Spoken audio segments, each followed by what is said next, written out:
Hey Jordan, just saw your question here about the circle of fifths, which is a great question. And I thought it might be helpful just to kind of visually look at it and kind of talk about really what it's for and why we have the circle of fifths, which is a very interesting question. And I love that you asked it because it actually it's really the foundation of a lot of how we think about chords and keys and just how we organize music. Um, so it's actually kind of simple.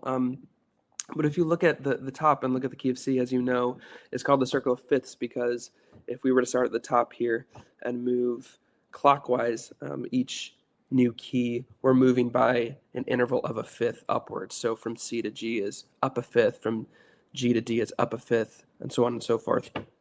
If we start here and go counterclockwise, we're going down a fifth each time, or starting from anywhere, going this way, you're obviously going backwards, and so you're going down a fifth this way.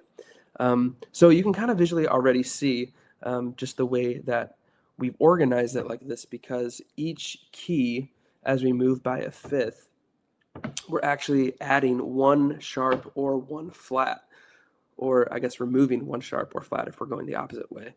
Um, and that's it's just kind of interesting how music works like that, because every time we move a key by a fifth, we're only changing one note in its key signature.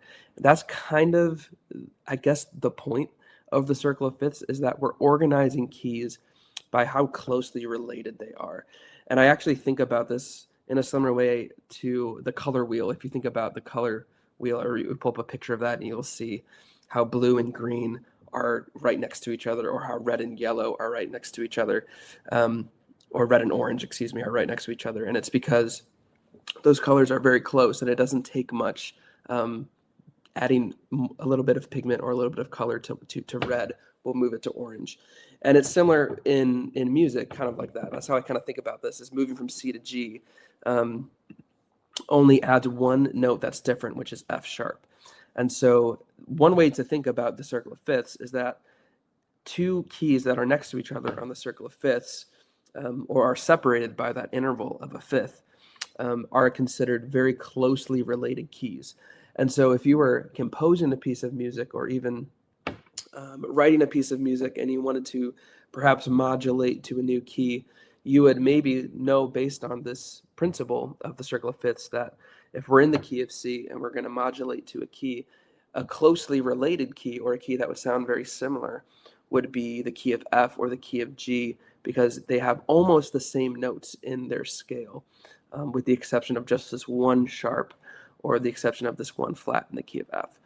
So that's sort of the principle of why the circle of fifths exists, is because it's a way of organizing the key centers and the different key signatures by how closely related they are. And this is a good picture as well, because you can also see on the inner circle the minor keys that are um, the relative minors of these major keys. So A minor and C major actually have the same notes in them. That's why they both have no sharps or flats. And so you could actually modulate from C major to E minor, and that would be considered very closely related keys as well. So it's sort of like the color wheel, if you think about colors in the same way, that it's a way of organizing the different keys in a way that makes sense, to even just to visually look at it like this. Another thing that's helpful about this is that you can see each sharp, as we add them going along the major keys, like in this way, um, they are adding one sharp each time. And so you can use this to actually memorize and to understand the order of the sharps.